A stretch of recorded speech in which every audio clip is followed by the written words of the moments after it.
There are wolves who announce their power with fanfare and fury, marking their territory with displays of dominance that echo through stone halls and leave lesser creatures trembling in their wake. Then there are those who carry death so quietly that it whispers rather than roars. Predators who have learned that true strength needs no audience, no applause, no acknowledgement beyond the simple fact of its existence. Isla belonged to the latter, though few would have recognized the distinction by looking at her bent shoulders and downcast eyes as she navigated the smoke-filled chaos of the Silver Fang Tavern. To the Lycan patrons who filled the establishment night after night, she was nothing more than another human servant, disposable, forgettable, existing only to carry ale and absorb insults with the practiced invisibility that kept her kind breathing. She had perfected this performance over 3 years of careful survival, learning to move through crowds of drunken warriors like mist through morning air, never quite present enough to invite attention, never quite absent enough to be accused of laziness. Her sleeves stayed long to hide the map of scars that told stories she could never speak aloud. Her voice stayed soft to avoid triggering the volatile tempers that turned tavern brawls into bloodbaths. And her eyes stayed lowered to prevent anyone from seeing the depths they contained. For in those depths lived memories of another life, one where she had been called by a different name, where her hands had held weapons instead of serving trays, where her silence had been tactical choice rather than survival necessity. The woman who could disable 3 armed men before they could draw breath to scream still existed beneath the servant's carefully constructed facade. But she had learned to bury that part of herself so deeply that sometimes even she forgot it was there. Until the night when Prince Adrian Stoneheart decided that humiliating a human waitress would provide amusing entertainment for his sycophantic companions.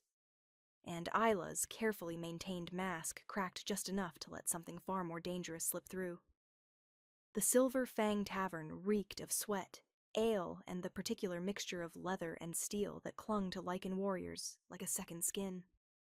Smoke from countless pipes and the great hearth created a perpetual haze that softened edges and muffled sounds, turning the cavernous space into something between den and battlefield. Tonight, like most nights, it was packed to capacity with off-duty soldiers, minor nobles, and the sort of wolves who measured their worth in scars and territory conquered. Isla moved through the chaos like a ghost given temporary form, her wooden tray balanced with unconscious grace of someone who had learned to navigate hostile territory without drawing predatory attention.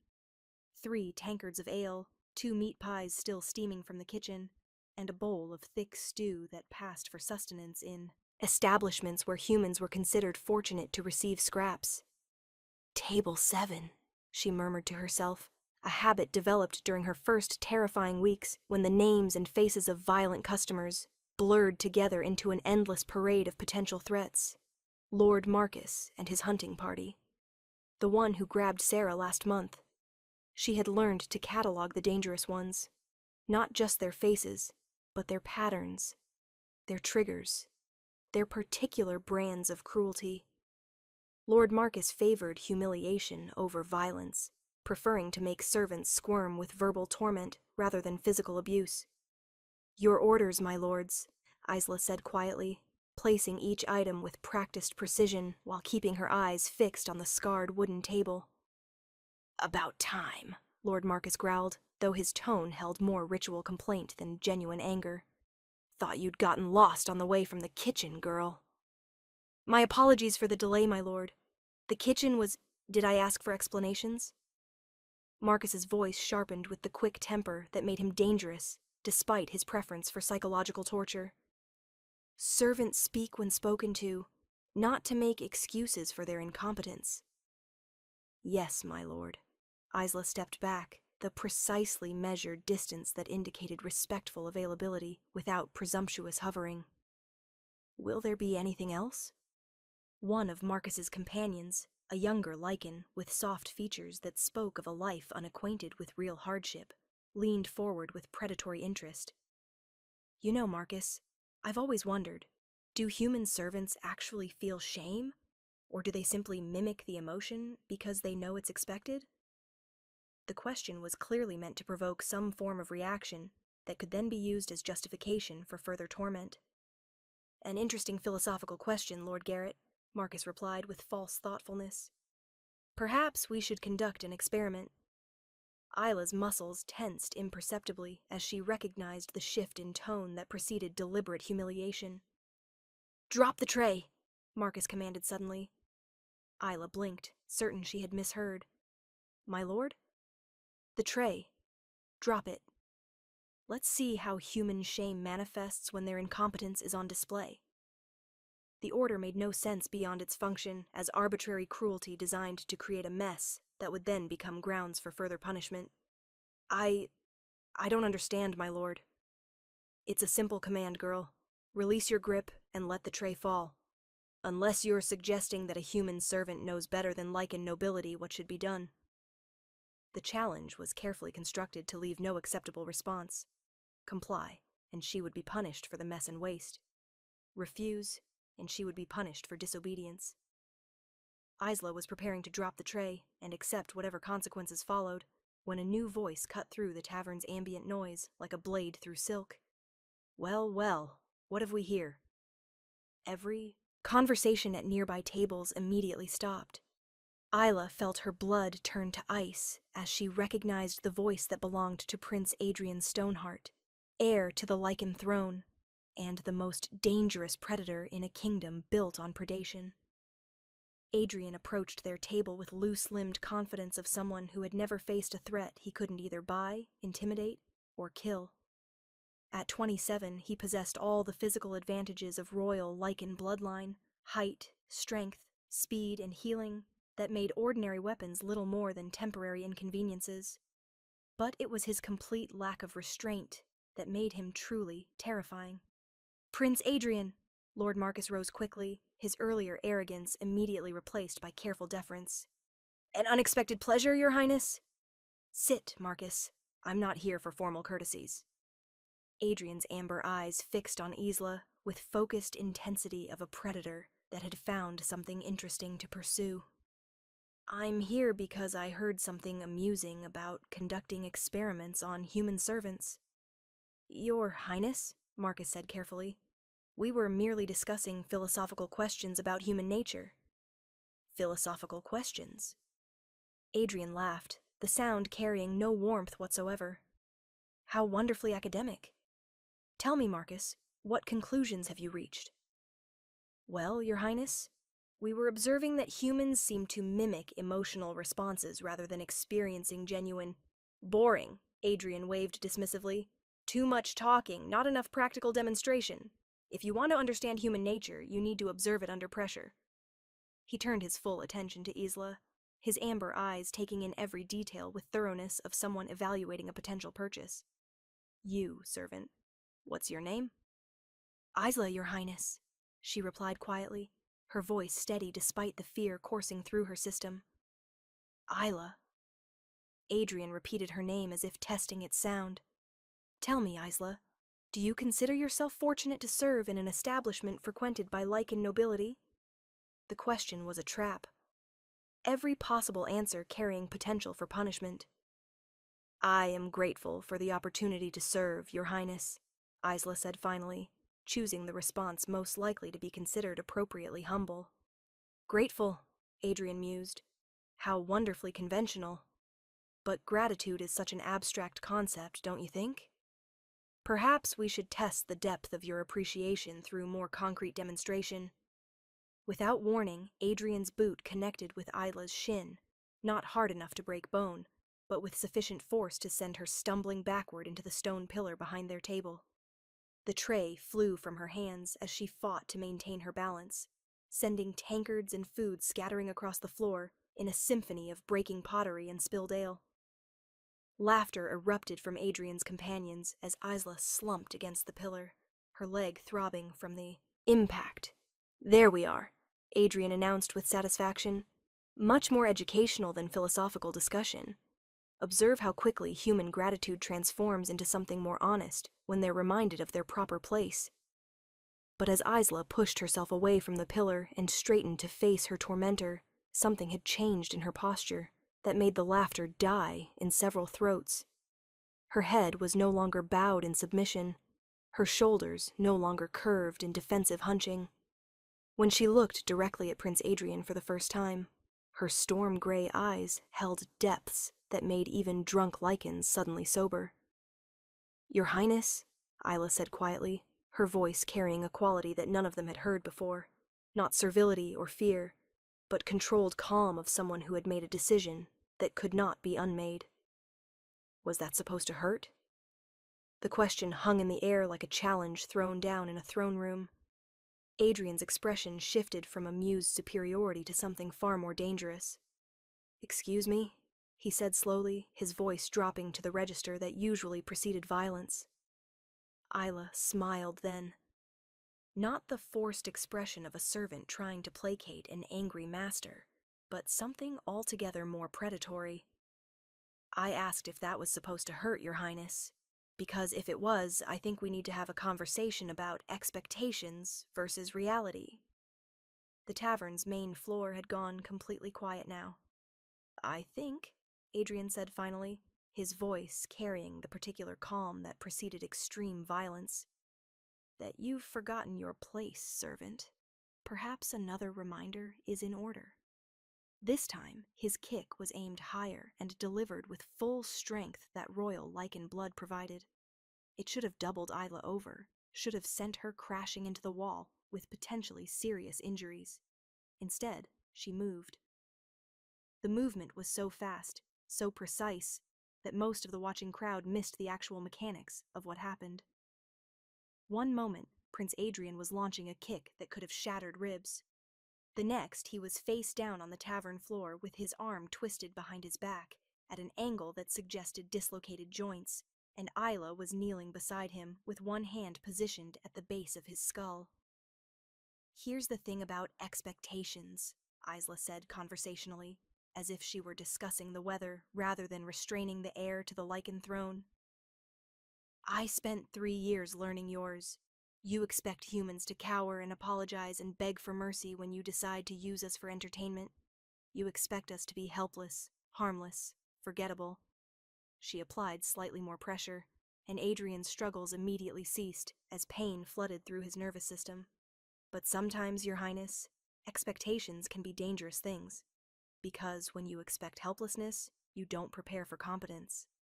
When you expect cowering, you don't guard against someone who was trained to kill."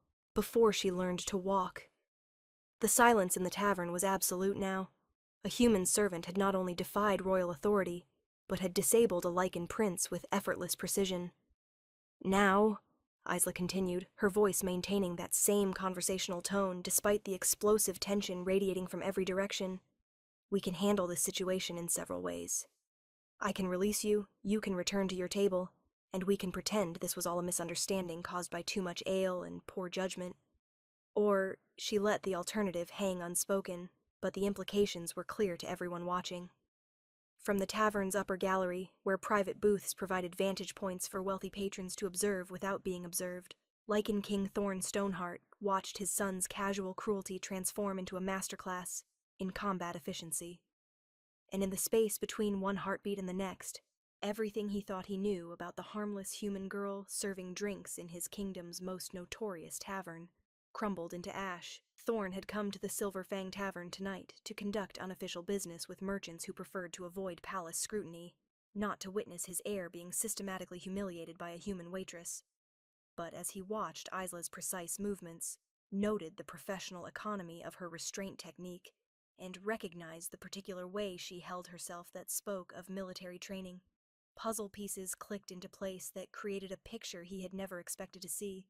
The scars she hid beneath long sleeves, the way she moved through crowds without quite touching anyone, the unconscious habits of someone accustomed to assessing threats and escape routes. And now the combat skills that should not have existed in a human servant working in a Lycan tavern. Isla was not what she appeared to be. The question was whether her true identity made her an asset to be acquired or a threat to be eliminated. As if sensing the weight of royal attention, Isla looked up toward the gallery where shadows concealed the king's presence. For just a moment her eyes met his across the distance, and Thorn saw recognition there, not of his face, which she had never seen, but of the authority he represented. She knew she had been seen. She knew that her carefully maintained invisibility had been shattered beyond repair. But instead of fear or panic, what Thorn saw in those storm-gray eyes was calculation, the cold assessment of a professional evaluating new parameters and adjusting strategy accordingly. The quiet servant was gone, and in her place sat something far more dangerous. "Let him go." The voice cut through the silence like steel scraping stone. Lord Commander Garrett Ironwood approached with measured steps, his hand resting on the pommel of a sword that had seen action in 3 separate territorial wars. Behind him came 4 of his elite guards, their positions carefully coordinated to surround the disturbance without, appearing overtly threatening. Isla's eyes tracked their movements with professional interest, noting approach angles, weapon positions, and the particular way trained soldiers moved when they were preparing for violence, but hoping to avoid it. "Lord Commander," she said politely, as if they were discussing the evening's menu rather than the potential execution of the royal heir. "How can I be of service?" Ironwood stopped just outside what he estimated to be her striking range, though Isla could see from his positioning that he had miscalculated significantly. "You can start by releasing His Highness and assuming a position of submission," Ironwood said carefully. "Whatever grievance you believe you have can be addressed through proper channels, but assaulting royal blood carries consequences that extend far beyond your own life." "Assault?" Isla's voice carried a note of genuine surprise. "Lord Commander, I'm confused about the sequence of events you witnessed. His Highness kicked me twice while I was attempting to perform my duties as a servant in this establishment. I defended myself using minimal force necessary to prevent further attacks. If anything, I've shown remarkable restraint in not responding with the level of violence that such unprovoked aggression would normally warrant." The reframing was masterful, transforming her from aggressor to victim, while simultaneously demonstrating that she understood both military protocol and legal precedent. Several of the watching Lycans exchanged glances as they realized she was technically correct. "You're saying," Ironwood said slowly, "that you consider this self-defense. I'm saying that when someone attacks me, regardless of their title or bloodline, I respond appropriately to ensure my continued survival. The alternative, allowing myself to be beaten for entertainment, seems considerably less appealing." Prince Adrian stirred beneath her restraint, attempting to speak, but Isla's grip tightened slightly, and his words dissolved into a pained grunt. "Here's the thing," Isla continued conversationally. "I think there's been a fundamental misunderstanding about what's happening here. His Highness seems to believe that humans exist primarily for his amusement, available to be kicked and humiliated whenever he desires entertainment. I, on the other hand, maintain that being human doesn't automatically make someone a victim." She looked directly at Lord Commander Ironwood. "The question before us now is whether the Crown believes that royal blood grants immunity from consequences when those consequences are delivered by someone you've underestimated." From his concealed position in the upper gallery, King Thorn watched the exchange with growing fascination. The woman restraining his son was conducting what amounted to a legal negotiation, while maintaining physical dominance over a trained Lycan warrior, demonstrating sophistication that suggested education far beyond anything available in human settlements. Thorn rose from his seat and moved to the gallery's edge where his presence would be visible to those below, though the shadows still concealed his identity from most observers. Isla's gaze flickered upward for just a moment, and Thorn saw her posture shift almost imperceptibly, not with fear or submission, but with subtle alertness of a professional who had identified a new variable in the tactical equation. "Lord Commander," she said quietly, "I believe we have attracted attention from parties who might prefer to see this situation resolved with minimal disruption to the evening's other activities." It was a delicate reference to the fact that many of the tavern's upper-level patrons conducted business that wouldn't benefit from close royal scrutiny. "What do you propose?" Ironwood asked. "I release His Highness unharmed." He returns to his companions with an entertaining story about human unpredictability, and everyone continues with their evening as if this were merely an amusing interlude, rather than a formal incident requiring official documentation. Isla's tone remained level, but her meaning was clear. She was offering everyone involved a face-saving exit, and if His Highness chooses to pursue the matter further, then I suppose we discover whether the Crown considers the precedent of royal immunity from consequences to be more important than the principle that actions carry results regardless of who performs them. Isla's smile was pleasant and absolutely terrifying. I'm curious about the answer myself. Release him, Ironwood said finally. Slowly and with your hands visible at all times. Isla nodded and began the careful process of disengaging from her restraint position. She moved with deliberate precision, ensuring that Adrian couldn't suddenly reverse their positions. When Prince Adrian finally rolled away and struggled to his feet, his face was flushed with humiliation and rage. You, he snarled, his voice rough, have made the gravest error of your miserable existence. Isla rose gracefully, brushing tavern debris from her dress with movements that managed to suggest both humility and complete lack of concern. Your Highness, she said respectfully, I hope you weren't seriously injured during your fall. The floors here can be quite treacherous, especially when one has been celebrating with friends. The reframing was masterful, transforming his defeat into an unfortunate accident while making clear she understood exactly what had happened. Fall? Adrian's voice rose dangerously. You think what just happened was a fall? I think what just happened was an unfortunate series of events that began when someone decided to use physical violence against a non-combatant, Isla replied calmly. The specific details of how such situations resolve themselves tend to depend on the participants involved. Adrian took a step toward her, his hands clenching into fists, but before he could close the distance, a new voice cut through the tension with the authority of absolute power. That will be sufficient.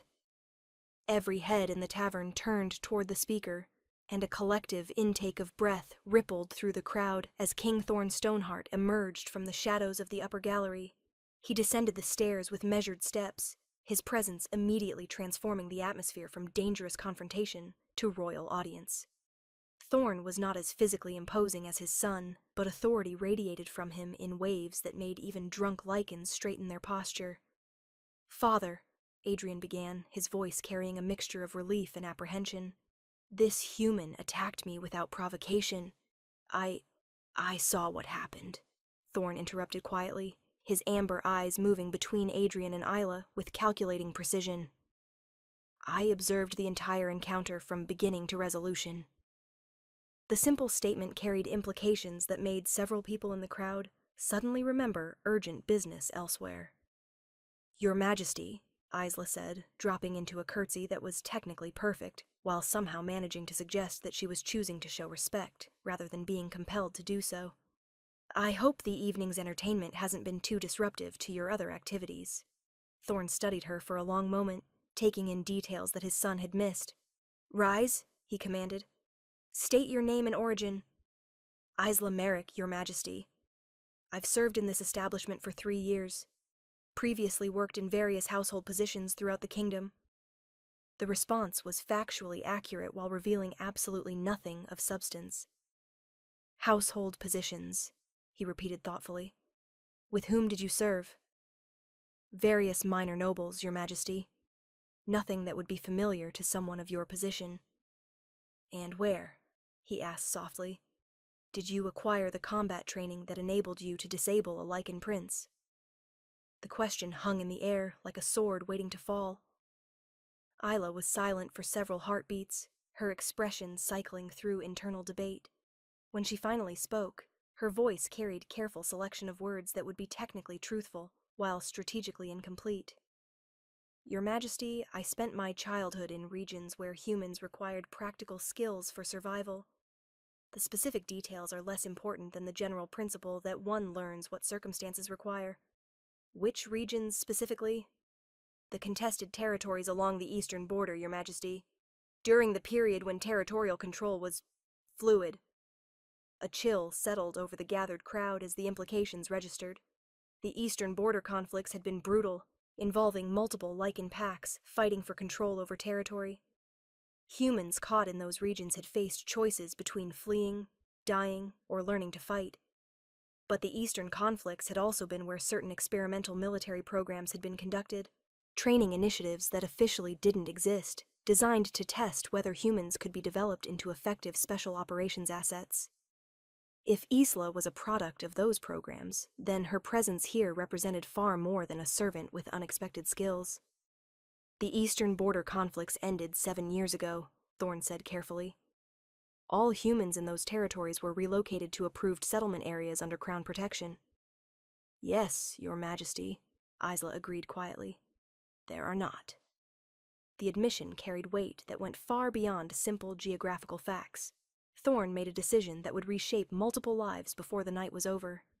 Lord Commander Ironwood, he said without taking his eyes off Isla, I want this woman placed in protective custody pending full investigation into her background and potential security implications. Treat her as a person of interest rather than a prisoner, but ensure that she remains available for questioning. Your Majesty, Ironwood replied immediately. Shall I assign standard guard rotation or... Captain Morris and his personal detail, full security protocols, private quarters in the castle, and access restricted to essential personnel only. He turned to address his son. Adrian, you will return to the palace and report to the duty officer for medical evaluation. Any injuries sustained during this evening's entertainment will be properly documented for official records. Father, you can't seriously be considering... I am considering the security implications of discovering that highly trained combat specialists are operating within our territory without proper oversight, Thorne interrupted coldly. Your personal embarrassment, while noted, is secondary to matters of kingdom security. As guards moved to escort both Prince Adrian and Isla from the tavern, Thorne caught her eyes one final time. Miss Merrick, he said quietly. I suspect tomorrow's conversation will prove illuminating for all parties involved. Isla's slight smile suggested that she was looking forward to the discussion as much as he was. Dawn crept through the narrow window of Isla's quarters like a reluctant witness, casting pale light across stone walls that had contained far more dangerous prisoners than a displaced tavern servant. She had spent the night in careful meditation, preparing for conversations that would determine whether she lived to see another sunset. The accommodations told her much about King Thorne's intentions. This was not a cell designed for punishment, but a secure room meant for valuable prisoners whose cooperation might be purchased rather than extracted. Captain Morris arrived precisely at midday. Miss Merrick, Morris said formally, His Majesty requests your presence for discussion of matters pertaining to kingdom security. Will you accompany us voluntarily, or do we need to implement additional precautions? Isla rose, smoothing her dress with movements that emphasized her non-threatening posture. Of course, Captain. I'm curious to hear what His Majesty has discovered during his investigations. The throne room where they brought her was smaller and more intimate than the grand ceremonial hall, designed for private consultations and sensitive discussions. King Thorne sat not on his throne, but in a chair beside a table covered with documents. Lord Commander Ironwood stood nearby, his expression carefully neutral. Miss Merrick, Thorne said as she was escorted to a chair across from him. Thank you for agreeing to this discussion. I hope your accommodations have been adequate. Very comfortable, Your Majesty. Thank you. Yes, about that. Thorne leaned forward slightly. My investigators have conducted thorough inquiries into your background, and they've discovered some interesting discrepancies. He gestured to the documents spread across the table. According to official records, Isla Merrick has indeed worked as a servant in various noble households throughout my kingdom for the past 3 years. References are excellent, work history consistent, no incidents of misconduct. I'm gratified that my employers found my service satisfactory, Your Majesty. Indeed. However, what's fascinating is that prior to 3 years ago, Isla Merrick simply didn't exist. No birth records, no family history, No documentation of any kind until the day you appeared seeking employment. He selected a specific document. More intriguing still, the description of your combat skills matches techniques taught in classified military programs that were officially discontinued 7 years ago. The trap was expertly laid. Isla considered her options carefully. Your Majesty, I think we both understand that sometimes official discontinuation and actual termination are different things. And sometimes people acquire new identities because their old ones became inconvenient. Inconvenient for whom?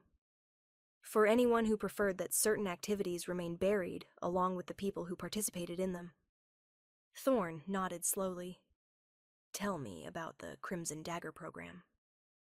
Isla's expression didn't change, but something shifted in her posture.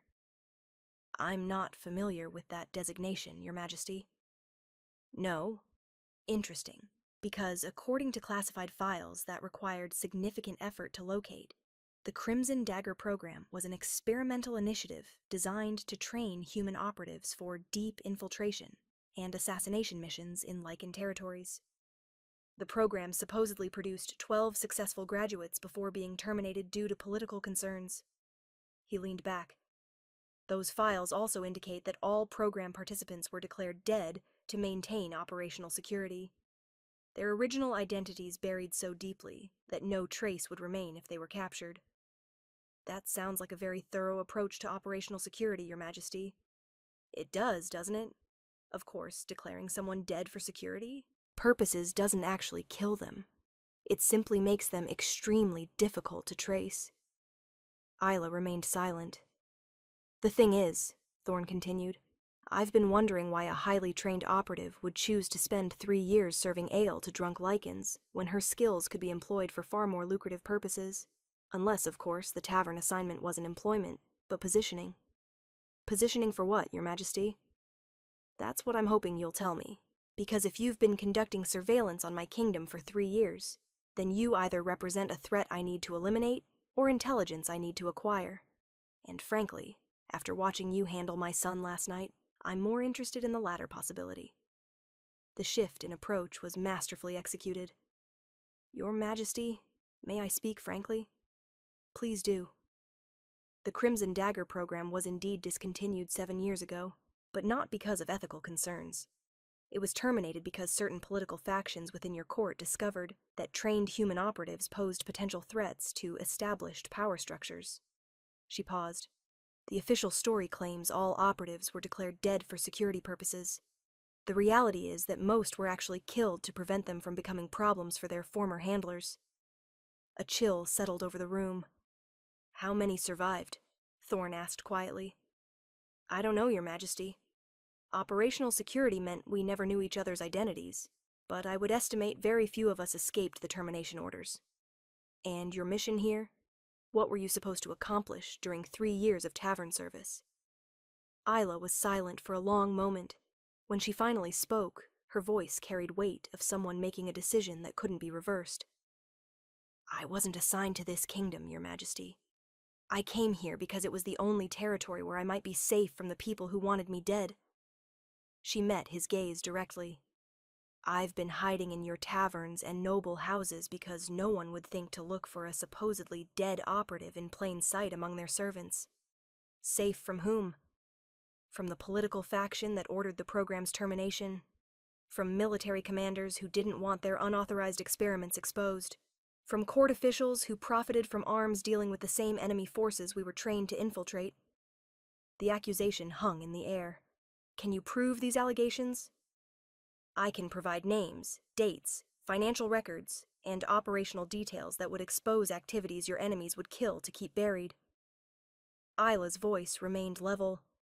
The question is whether Your Majesty considers such information valuable enough to justify protecting someone who officially doesn't exist. Thorn leaned back, processing implications that extended far beyond a tavern incident. What would you require in exchange for this information? Official protection, a new identity. That can't be traced back to the program, and assurance that I won't be terminated once I'm no longer useful. And what guarantee do I have that you're not simply an extremely skilled operative sent to infiltrate my court through an elaborate deception? Isla smiled for the first time since the interrogation began.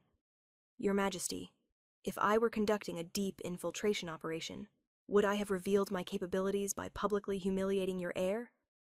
Wouldn't it have been more effective to maintain my cover and continue gathering intelligence? The logic was unassailable. Show me, Thorne said suddenly. You claim to have information that could expose treason within my court. Show me something that proves you have access to intelligence worth the risk of protecting you. Isla nodded and rose, moving to the table. May I, Your Majesty? At his gesture of permission, she selected a specific file and opened it to reveal financial records. Lord Commander Blackwood authorized payments to 3 different weapons suppliers during the height of the fighting, she said, pointing to specific entries. What those records don't show is that 2 of those suppliers were actually fronts for enemy pack operations, and that a significant percentage of the weapons purchased never reached your forces. She traced connections between documents with practiced ease. The missing weapons were diverted to enemy units who used them against your own soldiers. Lord Commander Blackwood received substantial payments for facilitating these diversions. Payments that were laundered through accounts connected to the Crimson Dagger program's operational budget. You're saying Blackwood was selling weapons to our enemies while my soldiers were dying. I'm saying that Blackwood and others used the chaos of the border conflicts to profit from arms sales to both sides, and that they eliminated the operatives who could expose their activities when the war ended and investigations became possible. Thorne studied the documents, cross-referencing information that painted a picture of systematic betrayal. Lord Commander Ironwood, he said quietly, I want immediate investigation into these financial discrepancies. Full audit of all military procurement from the past decade. Yes, Your Majesty. And I want discreet surveillance placed on anyone connected to these transactions. He turned back to Isla. You'll remain in protective custody while we verify this information. But your status is now officially that of intelligence asset rather than prisoner. Captain Morris will arrange more appropriate accommodations and security protocols. Thank you, Your Majesty. Don't thank me yet. If your information proves accurate, then you'll be helping expose conspiracies that certain people have killed to protect. That makes you extremely valuable and extremely dangerous. As guards prepared to escort her to new quarters, Thorne spoke her name one final time. Miss Merrick, you should know that my son is extremely displeased about last night's events. He's been making inquiries about your background and expressing opinions about appropriate responses to public humiliation. The warning was clearly delivered. I understand, Your Majesty. Do you? Because Prince Adrian has never learned the value of strategic patience, and he has access to resources that make personal vendettas dangerous for everyone involved. Isla's smile was sharp and entirely confident. Your Majesty, if your son wishes to continue our discussion, I'll be happy to provide additional demonstrations of why underestimating one's opponents can lead to educational experiences. As she was led from the throne room toward a future that balanced enormous opportunity against equally enormous risk, Isla reflected on the irony of her situation. She had spent 3 years hiding from enemies who wanted her dead, only to discover that safety might come from embracing the very identity she had been concealing. Sometimes the best way to disappear was to become indispensable to the people with the power to make you vanish, and sometimes the deadliest weapon in any conflict was the one your enemies never saw coming until it was already too late to matter. The Crimson Dagger operative known as Isla Merrick was about to discover whether her gamble would lead to redemption or destruction. But either way, she was finally done pretending to be helpless.